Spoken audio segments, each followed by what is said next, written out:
দেখতে পাচ্ছ আমি কত সুন্দর লাগছি। আমি সুন্দর লাগছি। আজকে আমার হলদি হয়েছে, ঠিক আছে, আজকে আমার হলদি আর হচ্ছে আজকেরই আমার সব কিছু আছে।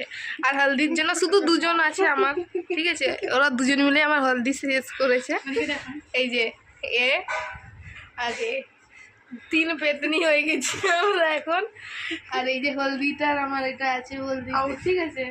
আর আউটফিটও দেখছো আমার হলদির আউটফিট, কানেরও হলুদ হলুদ, সব হলুদ। আমাদের নাই, খালি হাগিয়ে নিয়ে আমরা হলুদ আছি।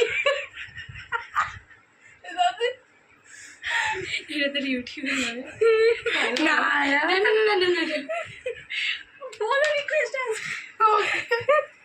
গাইজ, এই যে হলদির আমার ডেকোরেশন, খালি লিখা নাই হলদি, ঠিক আছে। এ দেখো এটা আমার বর, এই যে এটা বর। সরি আমি যে আমার মাং ভর্তি করেছি, এই যে এটা আজ থেকে আমার বর।